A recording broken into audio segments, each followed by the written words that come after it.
करोगे तो नहीं भूला जाएगा। और जगत याद पड़ता कैसे है? बार बार रिपीट करने से। अब अगर आत्मा का निश्चय अंदर बार बार रिपीट करोगे तो फिर जगत अपने आप भूल जाएगा। गुरु जब बात करता है जगत को भूलने की, तो ये नहीं कि बैठ के कोई भुलाएगा जगत को। मन को आत्मा की राह दिखा दे, वरना मन नहीं मानेगा।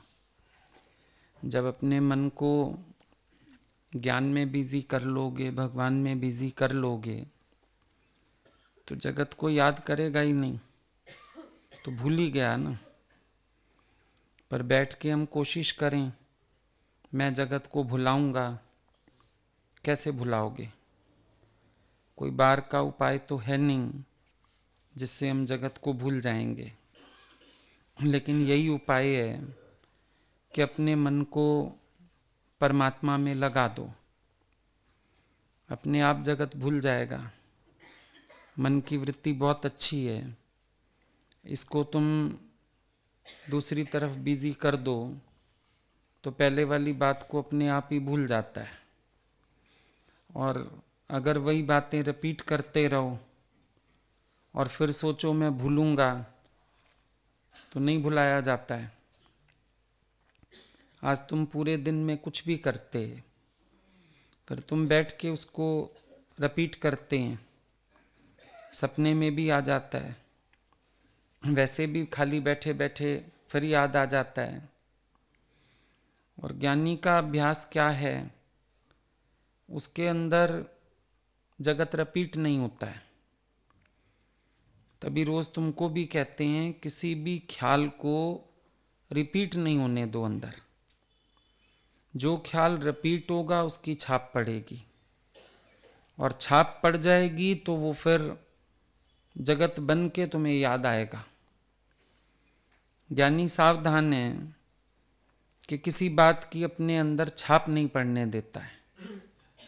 रिपीट मत करो। जो देखा, जहां गए, जो किया, अगर रिपीट ना करो तो कर्ता भाव भी नहीं आता। हमारा जो रिपीट करने का स्वभाव है, भाई कोई भी क्रिया हो गई, मैंने ये किया, मैंने ये किया, बैठ के अंदर रिपीट करते हैं। रिपीट करते हैं तो फिर बार बार ध्यान आता है, मैंने किया। और जो रिपीट नहीं करता है, आप अपने को भी देखो, कई कर्म ऐसे होंगे जो अगर रिपीट नहीं करते हम, तो पूरे दिन में ध्यान भी नहीं आते। अब सुबह उठ के ब्रश किया, रिपीट थोड़ी किया, पूरे दिन में याद नहीं आता। आता है याद। लेकिन जिन कर्मों को रिपीट कर लेते हो, ख्यालों में दोहरा लेते हो, वो याद आ जाते हैं। अब नमस्ते तो सबसे सहज होती है, याद नहीं आता।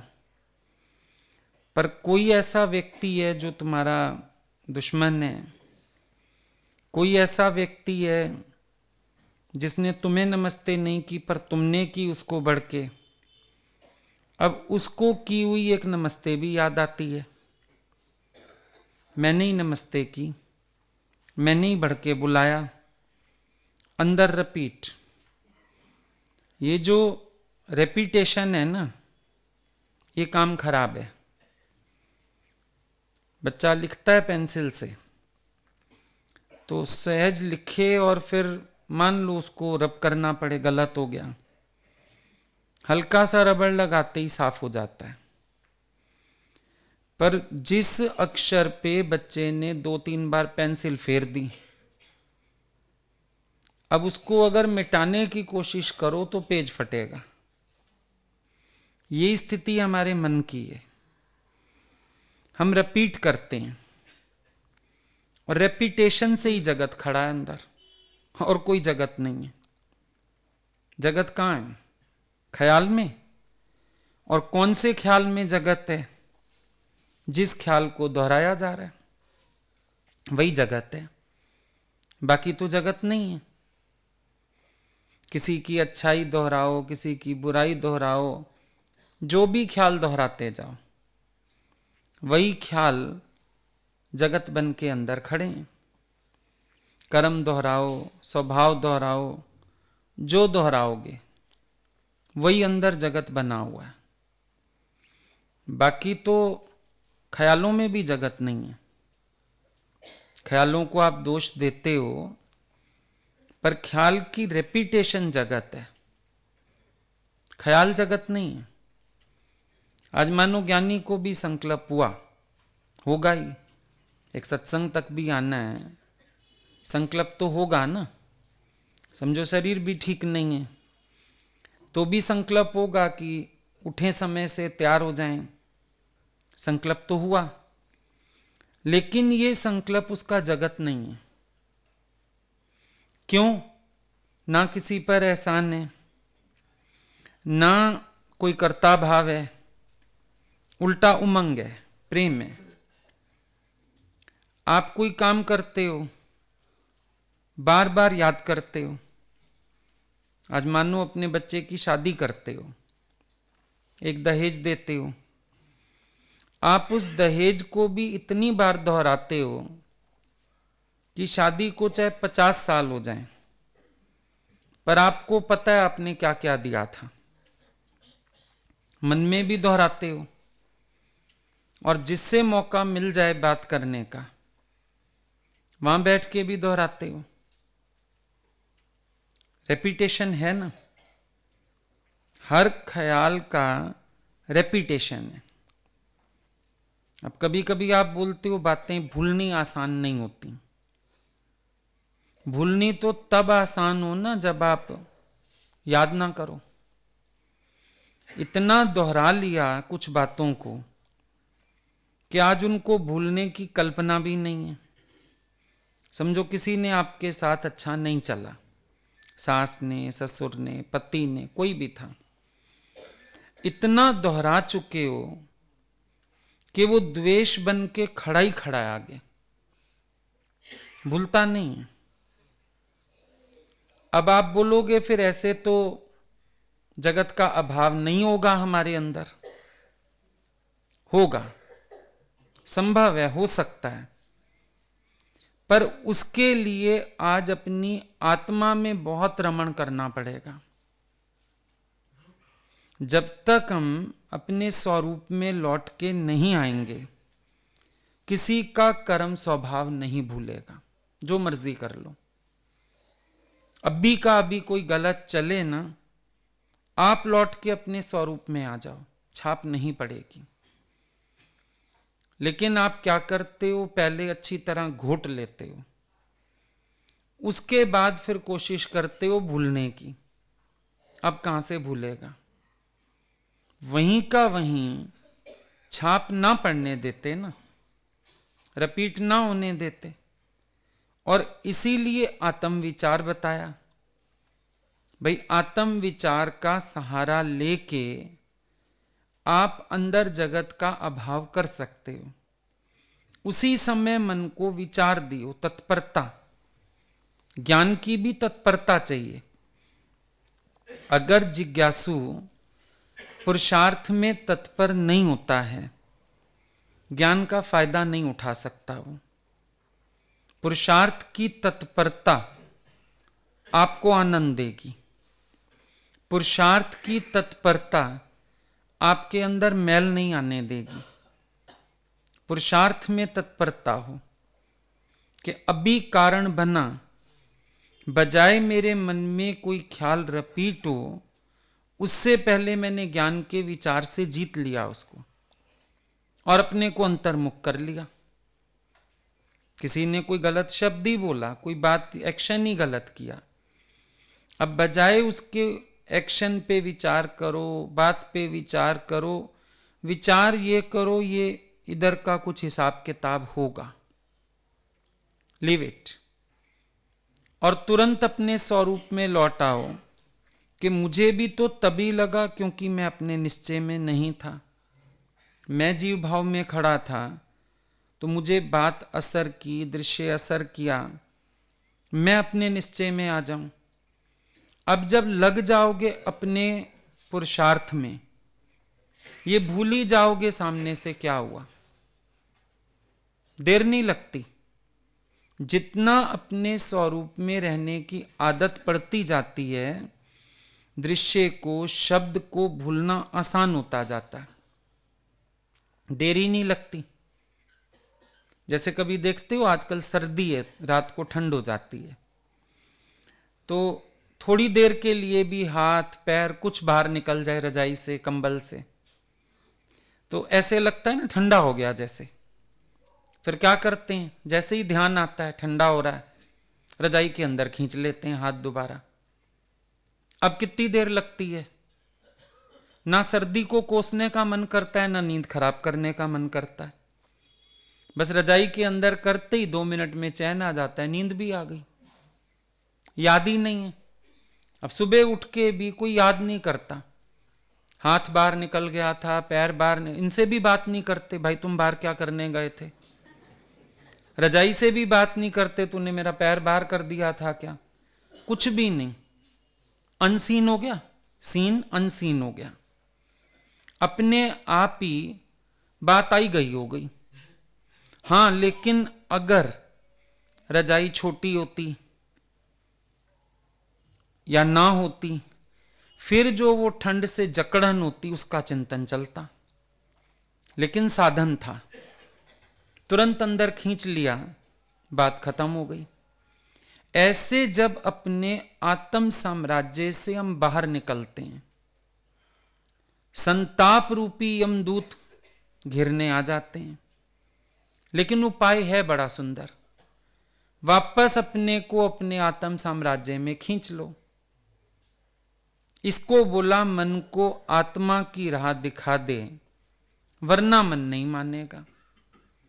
मन को मनाना है, आत्मा की राह दिखानी पड़ेगी, नहीं तो अंदर सब चीज की छाप पड़ी रहती है।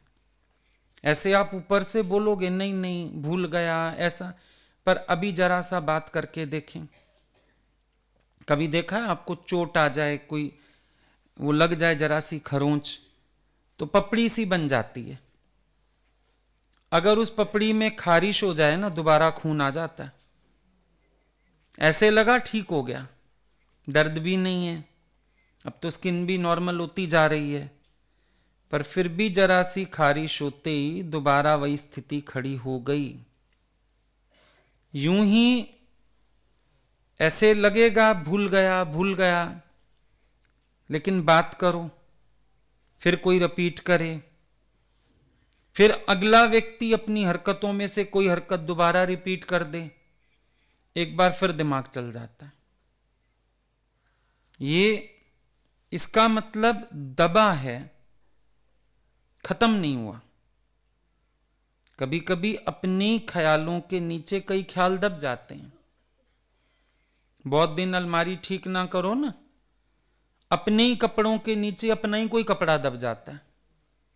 कभी देखते हो किसी चीज का दुपट्टा नहीं मिल रहा, कभी रुमाल नहीं मिल रहा, कभी जुराब नहीं मिल रही, कहां गई, गई कहीं नहीं है अलमारी में, पर दब गई नीचे। हमारे ख्याल कई बार नए ख्यालों के नीचे दब जाते हैं। ये नहीं कह सकते कि वो खत्म हो गए, क्योंकि खत्म तो वो आत्म विचार से होते हैं।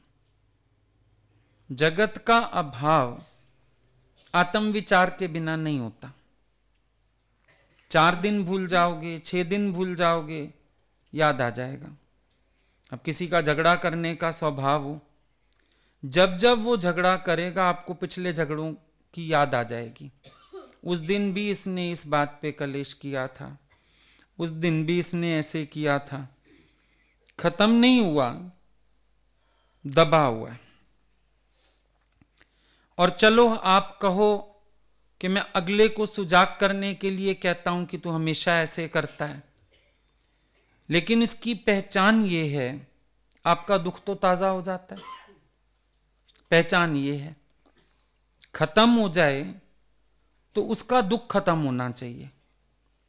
अगर हम ये कहें भाई कोई ख्याल अंदर से खत्म हुआ, उसका इफेक्ट खत्म होना चाहिए। इफेक्ट का खत्म होना मानेंगे ख्याल का खत्म होना, पर अगर उसका इफेक्ट जारी है, इसका मतलब ख्याल खत्म नहीं हुआ। ऑपरेशन हुआ, ठीक भी हो गए, घर भी आ गए, टांके भी कट गए, टांके सूख भी गए, सारा ठीक हो गया, स्किन भी नॉर्मल हो गई, पर अगर वीकनेस फील होती है, अगर कभी कभी स्टिचेस वाली जगह पेन फील होता है, तो अभी ऑपरेशन कॉन्टिन्यूड है। कोई कहता है आप ठीक हो गए, कहते हैं कहां ठीक हो गए, ऑपरेशन करा के मुसीबत ले ली। क्योंकि आफ्टर इफेक्ट भी नहीं चाहते हैं ना हम। जब हम किसी बात को जीतते हैं तो अंदर ये ध्यान रहना चाहिए आफ्टर इफेक्ट्स भी नहीं होने चाहिए। कभी कभी दवाई खाते हो किसी चीज के लिए, फिर उसके आफ्टर इफेक्ट दूसरी बीमारी खड़ी कर देते हैं। हम वो भी तो नहीं चाहते ना। हम चाहते हैं अगर हम ठीक हो जाएं तो बस ठीक हो जाएं। ये नहीं कि मेरे पैर का दर्द ठीक करने के लिए कोई पेट में मुक्का मार दे कि बोले देखा भूल गया ना अब तू पैर का दर्द, पेट में दर्द ज्यादा हो गया तेरे। ये तो कोई भी नहीं चाहता। तो इसका मतलब अगर किसी ख्याल का आफ्टर इफेक्ट भी हमारे साथ चल रहा है तो अभी वो ख्याल अंदर से खत्म नहीं हुआ। आफ्टर इफेक्ट नहीं होने चाहिए। मन मेरा 1 मिनट के लिए भी किसी की क्रिया प्रतिक्रिया में नहीं जाना चाहिए। मेरा आनंद नहीं फटना चाहिए। आंख है चलो ये देख ले, कोई बात बड़ी नहीं है, लेकिन जो अंदर होता है, बड़ी बात ये नहीं बाहर प्रकृति में क्या हो रहा है, बड़ी बात ये तुम्हारे अंदर क्या हो रहा है। बाहर प्रकृति में तो बहुत कुछ होगा, होता रहने दो, लेकिन तेरे अंदर क्या घटा उसको पकड़ो। अंदर जो घटता है असर तो हमें उसका है, बाहर का असर कहां है। अब बाहर सर्दी हो रही है, गर्मी हो रही है, भाई सुबह शाम ठंड हो जाती है, दिन में गर्मी हो जाती है, हमें कोई फर्क नहीं। लेकिन जिस दिन 4 छींके आ जाती हैं ना, मौसम ऐसा है, मौसम बड़ा खराब चल रहा है आजकल, बुखार हो जाए, खांसी आ जाए, अब मौसम की याद आती है, क्योंकि उसने मेरे अंदर असर डाल दिया। मुझे अपने को बाहरी हालतों से तो बचाना संभव ही नहीं है, लेकिन अंदर वाले को बचा के चलना है। जैसे गर्भवती स्त्री है ना, वो पेट वाले बच्चे को बचा के चलती है हर बात के लिए। सर्दी से क्यों बचती है, अंदर बच्चा बीमार हो जाएगा। इन्फेक्शन से क्यों बचती है, अंदर बच्चा बीमार हो जाएगा। हर चीज के लिए। और जब तक बच्चा दूध पीता है तब तक भी सावधान है कि बच्चे की तबीयत बिगड़ती जाएगी। हमें अंदर अपनी वृत्ति की इतनी सावधानी से संभाल करनी है कि मैं बाहरी प्रकृति में ऐसा वर्तूं मेरे अंदर की प्रकृति में फर्क ना आए। ये पहचान है और ये सावधानी है। बाहर आप बोलते हो वर्तना पड़ता है, करना पड़ता है, लेकिन इतनी सुजागी से चलना जैसे गर्भवती स्त्री चलती है। उठती भी संभाल के है, बैठती भी संभाल के है, खाती पीती भी संभाल के है, कि अंदर बच्चे पर कोई रॉन्ग इफेक्ट नहीं आना चाहिए। बाहर प्रकृति में मेरी वर्तन से मेरे भीतर की प्रकृति में कोई रॉन्ग इफेक्ट नहीं आना चाहिए। इतना मुझे सावधान रहने का है। दूसरों के स्वभाव, कर्म, पता है ये भूलने कब आसान होते हैं, जब पता चलता है इनके रेपुटेशन से मेरी स्थिति बिगड़ती है अंदर। अगले पर नहीं, अपने पर कृपा करके फॉरगिव एंड फॉरगेट, छोड़ो छोड़ो छोड़ो। क्या करना मुसीबत लेके, क्योंकि उसका कर्म स्वभाव याद तो कर बैठूंगा फिर अपना मन साफ करने में। और आप देखो किसी भी लेवल से गिरना बड़ा आसान होता है। लेकिन दोबारा वो लेवल अटेन करना बड़ा मुश्किल होता है। उस आनंद में फिर से आना, उस आत्मा की स्थिति में फिर से उठना, फिर अपने अंदर वो बैलेंस फील करना, कई बार कई कई दिन की मेहनत लग जाती है। गिरे तो एक पल में, हड्डी तो टूटी 1 मिनट में। जुड़ने में कभी 3 महीना, कभी 6 महीना। वही स्थिति अपने अंदर होती है।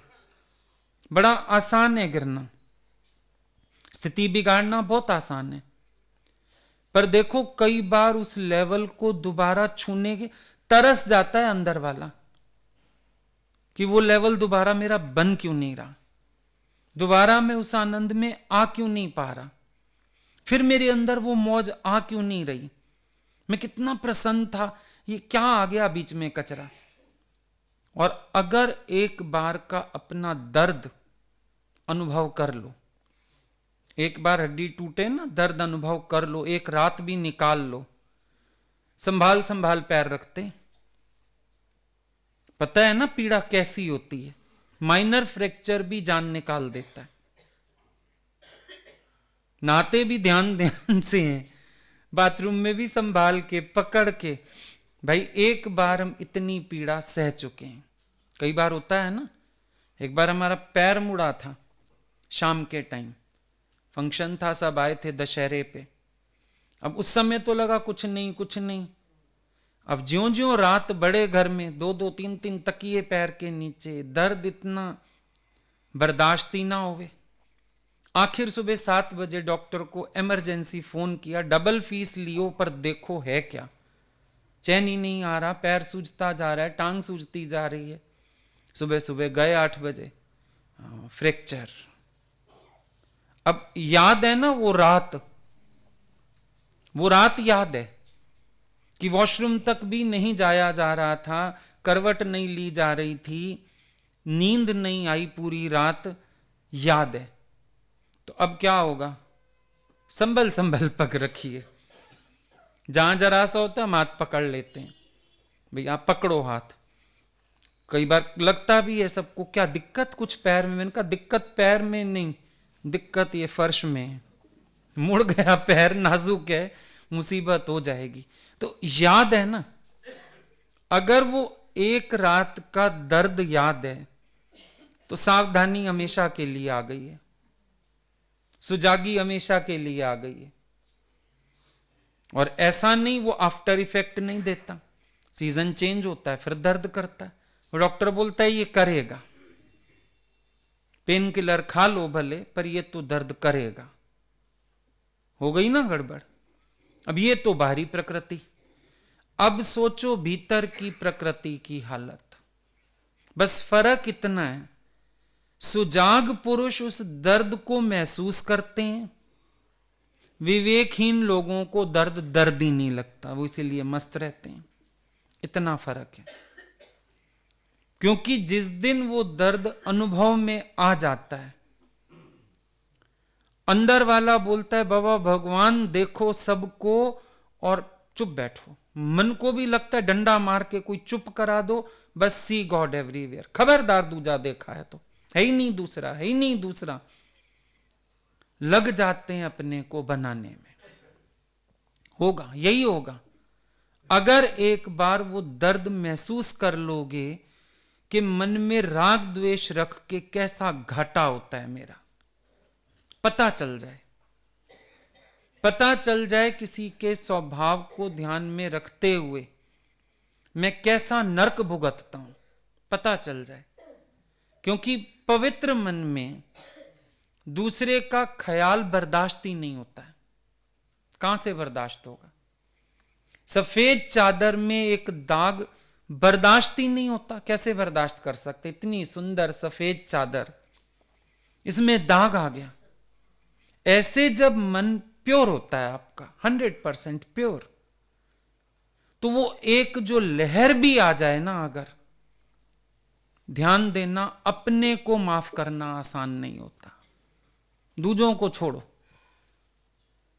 बिल्कुल छोड़ दो दूसरों को साइड में, इधर वाले को माफ करना आसान नहीं है।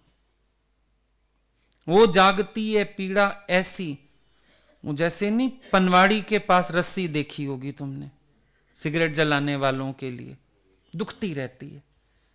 अब आग दिख भी नहीं रही, धुआं निरंतर निकल रहा है, ऐसे अंदर वाले को दुख लग जाता है। क्यों आ गया ख्याल, क्यों आ गई बात, क्यों आ गया विचार, नहीं आना चाहिए था। मैंने भगवान क्यों नहीं देखा, मैं राग द्वेष क्यों कर रहा हूं, मैं अच्छा बुरा क्यों देख रहा हूं। पीछे जो ये अंदर वाला विवेक क्या है, विवेक हमारा बड़ा कठोर न्यायाधीश है। जज होते हैं ना, कई जज तो ऐसे होते हैं जो नॉर्मल से, भाई ठीक है, आया कोई सामने, किसी को वार्निंग देके छोड़ दिया, किसी को थोड़ी सजा दे दी, पर कोई कोई होता है कठोर न्यायाधीश। कहते हैं वकील भी जब केस अगर चेंज करो ना, कभी वकील से पूछो भाई हमारा केस है, आप लड़ेंगे, किस जज की कोर्ट में है। मैंने उस दिन पूछा कि वकील से, तुम लोग पहली बात ये किस जज की उसमें है, ये क्यों पूछते हो। बोला जज का नेचर पता होता है, हम तो हां कर दें, जज कोई कोई इतना कठोर होता है, नहीं हम घुमा सकते टोपी, इसीलिए हम पहले पूछते हैं किसकी कोर्ट में आपका केस, पहले वो बताओ, फिर हम बताएंगे हम केस लेते हैं कि नहीं। विवेक क्या है, कठोर न्यायाधीश। जाग जाए एक बार। और तुम्हें हम बड़ी एक बात और बताएं, ये ऐसा कठोर न्यायाधीश है, इसकी कोर्ट में गुरु की वकालत भी काम नहीं आती, याद रखना। इवन गॉड में फॉरगिव यू, मैं माफी दे दूं, चलो आओ, गुरु बोलता है आओ चलो, गलती हो गई बेटा, मैं माफ करता हूं, ले आओ माफी गुरु से, पर वो अंदर वाला तो जीने दे। और बड़ी जीत होती है गुरु की उस दिन जब तुम बोलते हो आपने भी प्यार कर दिया, माफी दे दी, मैं फिर भी रात को नहीं सो पाया, गुरु बोलता है शाबाश, मेरी मेहनत सफल हुई, जागा है, ये सुजाग आदमी है, विवेकवान है। और वो जो पश्चाताप की अग्नि में अपना विवेक जलाता है, जला जला कुंदन करके छोड़ेगा। गुरु इसीलिए विवेक जगाता है तुम्हारा, तुम जागो, नहीं देगा सजा तुम्हें बिल्कुल। हां, जब तुम्हारा विवेक नहीं जागा हुआ, गुरु क्रोध करेगा तुम्हारे ऊपर, जोश करेगा, वाणी चलाएगा, समझाएगा, पर जब तुम्हारा विवेक जागा हुआ है ना, गुरु कुछ भी नहीं कहेगा, कोई बात नहीं बेटा, अनुभव है, फलाना है, कह के दो धीरज के शब्द दे के छोड़ देगा। थोड़ी देर के लिए तुम खुश हो जाओगे, भगवान ने माफ किया, लेकिन घर जाके पता चलेगा भगवान की माफी के पीछे भी बड़ा राज था। क्योंकि भगवान दो शब्द कह देता, तुम बोलते चलो मैं अपनी गलती की सजा पाया, ऐसे में गुरु सजा ही नहीं देता, जा बेटा माफी है, जा अब अंदर वाले से लड़, देखूं तू छूट, वहां से छूट, कैसे छूटता है, अब देखता हूं तुझे। क्यों? गुरु ने काम ही बड़ा किया है, विवेक जगा दिया है अंदर, विवेक जगा के छोड़ दिया, जाओ अब देखते हैं, करो गलत काम, करो राग द्वेष, जाओ किसी के पड़ो स्वभाव में, जाओ। अब परेशानी खड़ी हो गई ना, परेशानी चला लो अपनी, रख लो अपनी ईगो आगे, बाद में क्यों दिक्कत हो गई, क्यों खुशी गुम हो गई। अब पता चला विवेक कह रहा है तूने गलत किया, यू आर रॉन्ग, तूने अपनी क्यों चलाई, तूने अपनी मैं क्यों रखी। कुछ नहीं कहेगा कोई तुम्हें, एक समय आता है गुरु तो बिल्कुल बोलना छोड़ देता है, जतलाएगा भी नहीं तुमसे कोई गलती हुई, छोड़ देगा। वो अपने आप अंदर वाला तुम्हारा चाहता है, अंदर वाला। हम लोग कभी कभी भगवान आप एक डांट लगा दीजिए हमारी जान छूट जाए, वो मुस्कुरा देते थे, तुम पहले ही खुद इतने पछता रहे हो, मैं क्या डांटूं। अरे भगवान आप डांट दीजिए हमारी जान छूट जाएगी, हम लोग फंस गए। कि ऐसे जैसे वो गाय कीचड़ में फंस जाए ना और छटपटाती है, वो छटपटाहट। मन माफी देता नहीं, विवेक माफी देता नहीं। लगता था एक झाड़ पड़ जाए गुरु से, कस के डांट देंगे, अंदर लगेगा कि चलो सजा मिल गई हमें। अब ये कुछ कह नहीं रहे, अंदर वाला छोड़ नहीं रहा। एक नहीं, कई कई रातें जाती थी, कई कई रातें। दिन में भी मुंह पे 12 बजे हुए, लटका हुआ है मुंह, और वो पूछते नहीं थे क्या हुआ। वैसे जरा सी बात पे पूछते थे, क्या बात, तेरी तबीयत ठीक नहीं, मूड खराब है, क्या हुआ है, किसी ने कुछ कहा। और ऐसे समय में वो देख के भी इग्नोर कर जाते थे, जैसे कुछ हुआ ही नहीं। कोई कह भी दे, फलाने का मूड खराब है गुरुजी, अरे ठीक है, सबको अपना ज्ञान है, विवेक है, तू छोड़ दूसरे की पचार, बिल्कुल अनकंसर्न्ड। क्यों? वो हमको छोड़ देते थे, जाओ अपने साथ। डॉक्टर ने ऑपरेशन कर दिया, टांके लगा दिए, फिर तुम्हें छोड़ दिया बेड पे, बैठा नहीं रहेगा आप पास। ऑपरेशन के दौरान खड़ा था, अब नहीं बैठेगा। अब तुम्हें तुम्हारी हालत पे छोड़ दिया, तुम्हारी बॉडी अपनी रिपेयरिंग करती रहेगी, रोज रोज दर्द कम होगा, रोज रोज स्किन जुड़ेगी। अब तुम्हें तुम्हारे साथ छोड़ दिया। गुरु का भी यही काम है, तुम्हें तुम्हारे साथ छोड़ देता है। फिर जाओ, अब जी के दिखाओ, अब मर्जी करके दिखाओ। नहीं हो पाएगी। कितने लोग सत्संग से आके मुड़ गए। हम लोग पता करने गए, क्यों मुड़ गए भाई, क्या हो गया?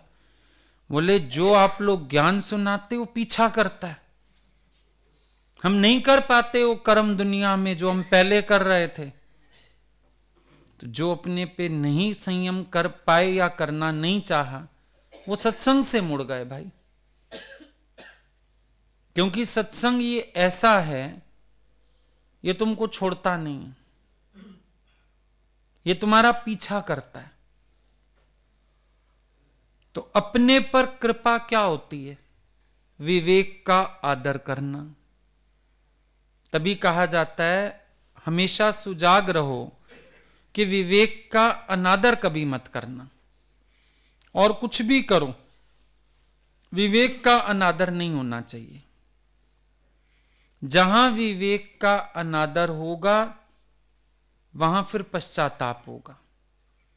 जहां विवेक का अनादर होगा वहां तुम्हारी स्थिति नहीं बन पाएगी। विवेक का आदर करके चलो, रिस्पेक्ट करो। पहचान होनी चाहिए कौन सी आवाज मन की है, कौन सी आवाज विवेक की है। आज भी कोई स्थिति सामने आती है, अगर अभी चलो मन शेष है तो भी 2 आवाजें आती होंगी, एक आवाज मन की, एक आवाज विवेक की। हमें पहचान होनी चाहिए मन की आवाज कौन सी है और विवेक की आवाज कौन सी है। देखो, समझो कोई बात आई सामने, मन कहेगा तू भी 2 की 4 सुना दे,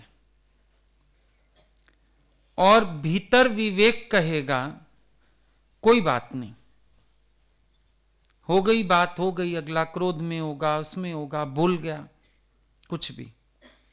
दोनों आवाजें आई, मन की भी, विवेक की भी। मैंने किसकी बात मानी? मन की बात मानी, विवेक की बात मानी। पहचान ये करनी। अगर मन की बात मानते हो तो फिर तुम विवेकवान और गुरुवान नहीं हो, और अगर तुम विवेक का कहना मान के चलते हो, तुम्हें मन को जीतना आता है और सीखते जाओगे। मन को जीतना आ जाएगा, पॉसिबल होगा। तो इस बात पे हमेशा ध्यान देना कि कोई भी कारण आए, धैर्य से मन को भी सुनना, विवेक को भी सुनना, धैर्य रखना, मन की भी पहचान करना, और भीतर बैठ के जो भगवान विवेक रूप में आवाज दे रहा है उसकी आवाज को भी सुनना। तुम्हें अपने कर्म स्पष्ट होते जाएंगे, अपने आप स्पष्ट होते जाएंगे। किसी को पूछना नहीं पड़ेगा, सफाई नहीं देनी पड़ेगी।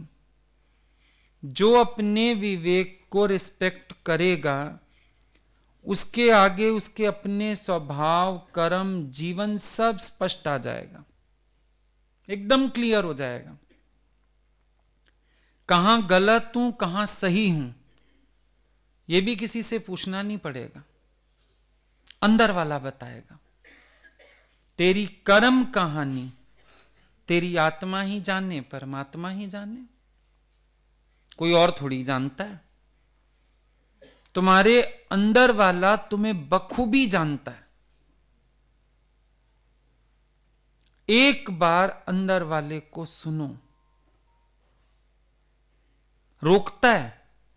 अगर आप मन के अधीन कोई कर्म कभी समझो शुरू भी करते हो ना, विवेक आपको रोकता है हमेशा।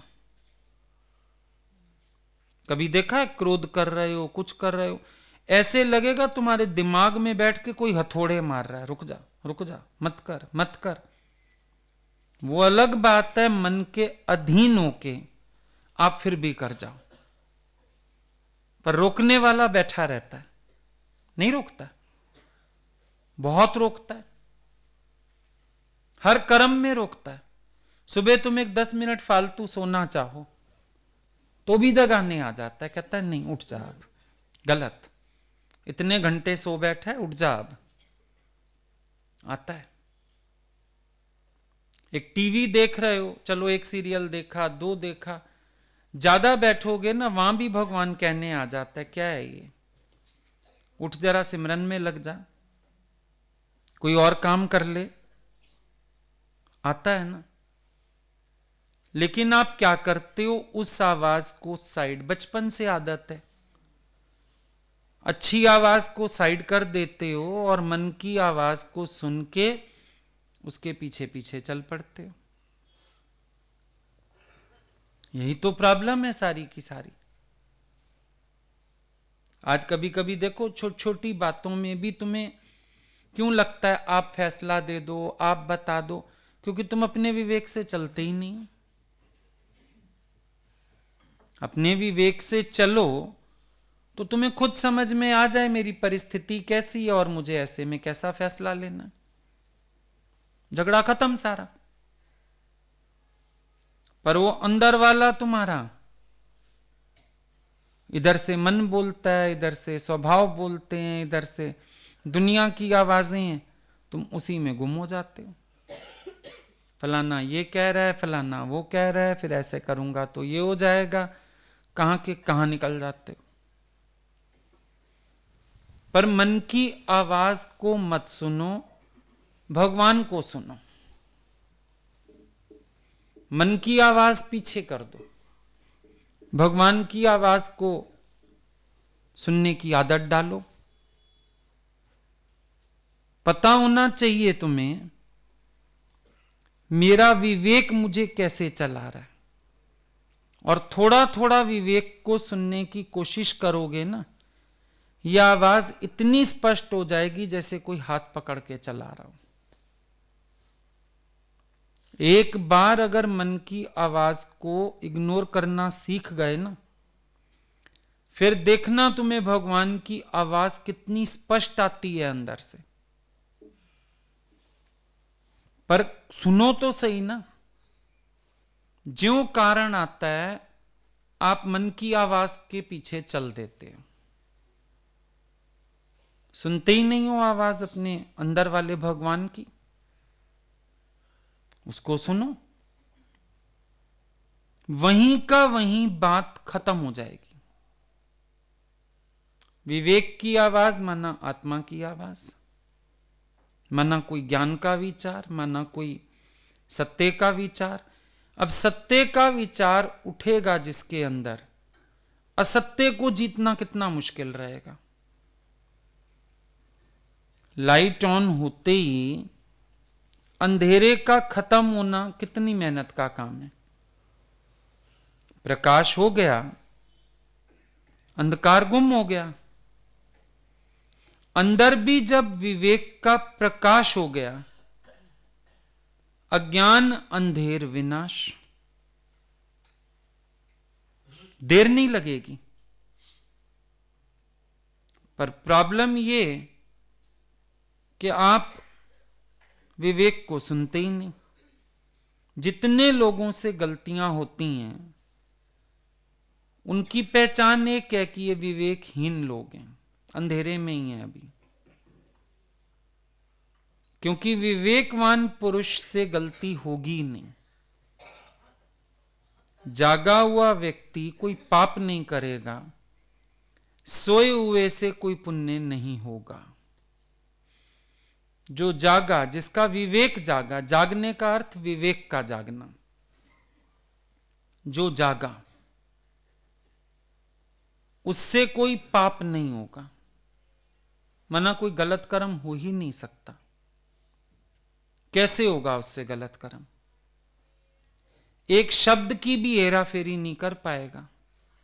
झूठ सच तो बड़ी दूर की बात है, एक शब्द की भी हेरा फेरी नहीं कर पाएगा अगर विवेकवान है। और जिसकी गाड़ी चल रही है अपने अज्ञान में, मना उसका विवेक अभी जागा नहीं है। गुरु फिर मेहनत करके हमारे विवेक को जगाने की कोशिश करता है, जड़ता तोड़ता है। मनमुख माना जड़ बुद्धि, जड़ता नहीं गई उसकी। विवेकवान माना चेतन, चेतन हो गया है वो, सुजाग, जागृत, और वो उसकी सुजागी उसको मंजिल पर लेके जाएगी। बिना अपने विवेक के आपको मंजिल नहीं मिलने वाली। जब तक आपका अपना विवेक नहीं जागेगा, आप किसी भी स्थिति में सफल नहीं हो। क्यों भगवान बुद्ध ने बोला, जब वो कहता है आपने नियम बनाया स्त्री का संग नहीं होवे, कितने कारण बता दिए, कोई सड़क पे गिर जाए, कभी ऐसा हो जाए, फिर वो बोलते हैं अच्छा एकांत में ना हो, ये भी मजबूरी हो जाए। कितनी बातें पूछता गया शिष्य। आखिर भगवान बुद्ध बोलते हैं तेरा विवेक तुझे चलाएगा। लास्ट बात विवेक पे आती है। क्योंकि समझो आज आप कोई गलती भी कर दो, हम बता दें, अब आप अगली बार कोशिश करोगे, इन्होंने ऐसा कहा था मैं ऐसा करूं, फिर डांट खाओगे। और विवेकवान होगा, स्थिति के हिसाब से उसको अंदर बैठा भगवान चलाएगा। ये स्थिति है, इसमें तेरे को ऐसे चलना है। बस अंतर ये कि मन की आवाज को विवेक की आवाज ना कह देना। कई बार मूर्खता पता है ये भी हो जाती है, पहचान होती नहीं, मन की आवाज को कहते हैं शायद ये विवेक की आवाज है। मेरे को तो अंदर वाले ने कहा, अंदर वाले को पहचान तो लो, कौन है अंदर, है कौन, ये तो पहचानो। ये पहचानना ही नहीं, क्योंकि तुम्हारे मन मुआफिक बात थी, तुम खुश हो गए। दोस्तों ने पार्टी रखी, सब पी रहे थे, एक की बीवी का फोन आ गया, सुनो मैं तुमसे माफी मांगती हूं, मैंने बहुत गलती की, मैं आगे से तुम्हारा हर कहना मानूंगी, ऐसा करूंगी। बड़ी नम्रता वाली बातें। बड़ी खुशी से उसने फोन रखा। दोस्तों ने कहा बीवी का फोन था? कहता है पता नहीं किसकी बीवी का है, फोन देखो किसका है, पर सुन के अच्छा बहुत लग रहा था। अपनी बीवी का है नहीं फोन, पर सुन के अच्छा लग रहा था। तुम्हारी स्थिति से मैचिंग है नहीं बात मन की, पर तुम्हें अच्छी लग जाती है, खुश हो जाते हो। मन ने जो कह दिया मान लिया। और फिर अंदर वाला कहता है ये तो आवाज ना मेरे अंदर से, भगवान ने ही कहा मुझे ऐसा कर, भगवान ने नहीं कहा। शैतान की आवाज भी पहचानो, भगवान की आवाज भी पहचानो। तभी तुलसीदास खाना खा रहे हैं, बाजरे की रोटी। बाजरे की रोटी खाते खाते ख्याल आया इसके साथ मट्ठा होता तो मजा आ जाता, सूखी सूखी रोटी है। पर संत स्वभाव, मट्ठा मांगेंगे तो नहीं, मन को ही विचार देंगे, इच्छा मत कर। खाना खा के सो गए, दोपहर का टाइम था, नींद आ गई। नींद में राम जी आ गए। राम जी कहते हैं, बेटा सूखी बाजरे की रोटी खिलाता है, गले में अड़ जाती है, साथ मट्ठा पिला दिया कर। उठ बैठे। एक बार को तो लगा राम जी को तकलीफ हो गई, राम जी के लिए मट्ठा पीना चाहिए। दूसरे क्षण विचार आया, ये तेरी इच्छा राम का रूप धर के आई है, सुजाग हो जा। ये इच्छा तेरी थी और इच्छा ने बना लिया राम का रूप, रावण ब्राह्मण बन के आ गया। ये विवेकवान पुरुष की स्थिति, जो अपनी इच्छा के सात्विक रूप को भी पहचान पाए, पकड़ पाए। अब चाहते तो इतने बड़े संत थे, अनुभव तो यही बन जाता कि उनको राम जी ने कहा मट्ठा पी, उसके अंदर इच्छा नहीं आई, ये राम जी की आवाज आ रही थी, अनुभव तो ये घूम जाता। लेकिन सुजाग पुरुष तुरंत पकड़ लिया, बोला ये इच्छा राम बन के आई है। आपकी इच्छा कितनी बार राम बन के आती है पहचान है? आपकी इच्छा राम बन के नहीं आती, कई बार आती है। मां बन के आती है, बाप बन के आती है, पति बन के आती है, भाई बन के आती है, आती नहीं है। मन मजबूरी शो करता है, मजबूरी मुझे ये चीज फिर लेनी पड़ी, ऐसा होना पड़ा। तुम्हें बिल्कुल इच्छा नहीं थी, तुम्हें लोभ नहीं था, तुम्हें ऑफर आते ही नहीं मन हुआ कि मुझे चाहिए, पता ही नहीं, क्योंकि इतना तो जहमत ही ना उठाई सोचने की। लगा कोई बात नहीं, जड़ता से गुजारा हो रहा है तो करते आओ, जहमत उठाई विचार करने की? बिल्कुल भी नहीं, क्योंकि इच्छा कभी कोई रूप ले आती है, कभी कोई, और तुम खुश, गुजारा तुम्हारा हो गया। होवे सुजाग पुरुष उठा के फेंके, बोले मुझे चाहिए नहीं, मेरे मन ने लोभ किया, इच्छा की, नहीं चाहिए। विवेकवान होवे ना, पर विवेक जहां काम ही नहीं करता, वहां तो अपना छुट्टी, मजे हो गए। सहज मिला सो दूध बराबर। पर गीता भगवान बोलते थे, सहज तो कुत्ते को भी रोटी डालो खा लेता है, तुम सहज कह के कैसे मन की इच्छा पूरी कर सकते हो? खुश हो गए, सहज हो गया। फलाने ने कहा, फलाने ने कहा, फलाना तुम्हारा गुरु है, फलाना तुम्हारा विवेक है, फलाना तुम्हारी मन स्थिति जानता है, फलाने को तुमने बताया है मैं लोभी हूं, लालची हूं, मेरे को ऑफर मत किया करो, मैं गिर जाता हूं, बता रखा है तुमने। तुमने तो फलाने को माध्यम बना रखा है, क्योंकि नो करने की पावर नहीं है। पावर नो कहने का पावर है। लालची व्यक्ति नो कह नहीं सकेगा, और लोभी लंपट लालची, इनको यहां ज्ञान ना होए, ये और मुसीबत वाला काम है। लोभी लंपट लालची, इनको ज्ञान ना होए, इनको विवेक ना होए, तो तुम यहां से गए,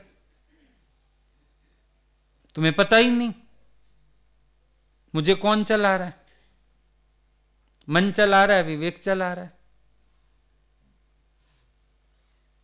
मन तुम्हारा जब अपना फैसला करने के बजाय विचार ढूंढने लगे ना, गुरु को देने के लिए, किसी और को देने के लिए, समझ लेना तुम लोभ के गुलाम हो। बड़ी अच्छी पहचान है। ऑफर आती है सामने, लोभ है, मन अपना तो फैसला करता नहीं, विश्लेषण करता नहीं कि मेरे अंदर क्या पड़ा है। वो ये सोचने लगता है अच्छा अगर बताना भी पड़ा कह दूंगा इसने कहा था, उसने कहा था, मजबूरी थी हमारी, ये चीज ना हमें लेनी जरूरी थी, ये कह दूंगा। अगर आपका पहला विचार ये है आप लोभ के गुलाम हो, क्योंकि जब आत्म विश्लेषण होता है डर गुरु का भी नहीं होता। बड़ी सीधी बात है, हमको कभी विचार नहीं आया हम उनको क्या कहेंगे, कभी नहीं आया। आत्म विश्लेषण कर लेते थे, फिर तो चाहे भगवान सामने नजर मिला के बता सकते हैं, डर नहीं होता था। पर आत्म विश्लेषण वाली सड़क आपसे छूट जाती है जब विवेक क्लोज्ड है, शटर डाउन है विवेक का। आत्म विश्लेषण की तो सड़क ही छूट गई। मन ने कहा ये प्लानिंग कर ले, ये कह दियो जाके, कहने की जरूरत नहीं। हमें तुम्हारी दलीलें और प्रमाण नहीं चाहिए, हम सिर्फ तुम्हें अंदर से सच्चा करना चाहते हैं। प्रारब्ध तुम्हें हीरे पहनाए, मोती पहनाए, हमें क्या लेना। लेकिन ये देख लो कि वो प्रारब्ध है या इच्छा है, वो तुम्हारा विवेक बताएगा, वो विवेक बताएगा। बाकी कोई टेंशन नहीं। राजा जनक अगर रोज हीरे का हार पहनता है, सोने का मुकुट उसमें हीरा लगा के पहन के बैठा है, रेशमी पोशाकें पहन के सोने के सिंहासन पे बैठा है, गुरु को क्या करना, बैठे चार और बनवा ले हमारी बला से। हम अपनी फकीरी में खुश हैं, हम थूकते भी ना तेरे सिंहासन की तरफ, और हमें जेलसी भी नहीं कि तू ना बैठ, बैठ। लेकिन हमारा काम इतना है, तुझे प्रारब्ध ने बिठा रखा है या इच्छा ने बिठा रखा है, हम ये जरूर पूछेंगे। इससे ऊपर हम कुछ नहीं पूछेंगे, हम इतनी बात करेंगे बस। तेरी इच्छा तुझे चला रही है, और कभी कभी तुम देखो तुम्हें यह भी पता होता है कि मैं चीज सामने ले जाऊंगा, हो सकता है मुझे नो कर दें मेरे स्वभाव देखते हुए।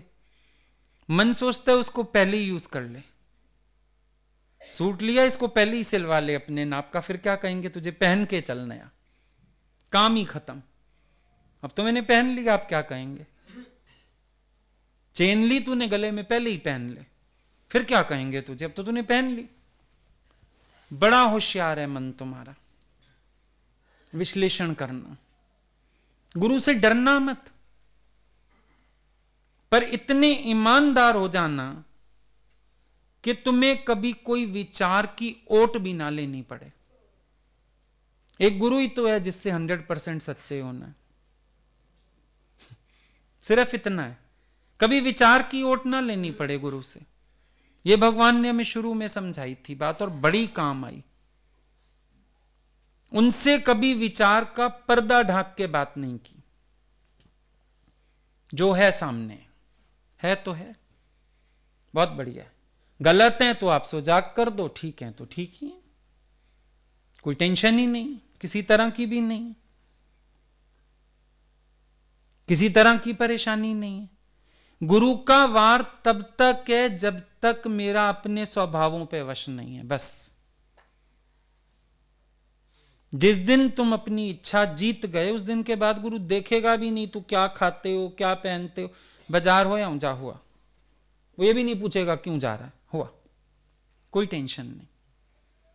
क्योंकि पता है अब तू इच्छा के अधीन नहीं है, जरूरत है, पता है तू विवेकवान है, तेरे को अपना भला बुरा समझ आ गया, बस कोई परेशानी नहीं। लेकिन अगर तुम मन के वश हो, इच्छा के वश हो, तो गुरु गर्दन पकड़ेगा। गुरु का काम है गर्दन पकड़ना, पकड़ेगा। आदत डालो आत्म विश्लेषण की, सेल्फ एनालिसिस। ये पूरा ज्ञान सेल्फ एनालिसिस पर टिका हुआ है, क्योंकि बाहर से टोक टोक के कोई ब्रह्मज्ञानी के पद पे किसी को नहीं पहुंचा सकता। हर कोई सेल्फ एनालिसिस से पहुंचता है मंजिल पर। तभी रमन में ऋषि बार बार क्या कहता है, who are you, who are you. अपनी एनालिसिस करो, हु आर यू, पूछ लो। उधर तुम्हारा कर्म है, उधर स्वरूप का निश्चय है। पूछ लो भाई, आत्माकार इस इच्छा के अधीन, आत्माकार लोभी हो सकता है, पूछ लो। बस तुम एनालिसिस कर लो, हमें कोई दिक्कत नहीं। अगर तुम्हारा अंदर वाला मानता है तू आत्मा है और तू नहीं है इच्छा के अधीन, नहीं है लालच के अधीन, ठीक है, हमें तो मानना ही है। हम तुम्हें नहीं मनवा सकते ना, हमें तो मानना पड़ेगा जो तुम कहोगे। पर तुम सेल्फ एनालिसिस कर लो। और बड़ा साफ दिल और बड़ा खुनकी में आ जाता है वो जो अपने को खंगाले बैठा है, टेंशन ही कोई नहीं। अब जब हम अपने को खंगाल के बैठे हैं, गुरु भी क्यों ना मेरे को कटघरे में खड़ा कर ले, करे ना, कोई परेशानी वाली बात ही नहीं। जो पूछें, जहां से पूछें, ना मुझे छिप छिपाव करना, ना बनावट करनी, मैं तो खंगाले बैठा हूं अपने को खुद ही हर कदम पे। बड़ा रिलैक्सेशन होता है और गुरु से डर नहीं लगता है ऐसे में, बिल्कुल भी नहीं लगता। करीब जाने में भी डर नहीं लगता। उल्टा बढ़ के भी हम तो दिखा देते थे, भगवान ये लिया, ये लिया, अच्छा, बहुत अच्छा है, डर ही नहीं लगता था कभी। गुरु ने भी तब तक पकड़ा जब तक इच्छा थी।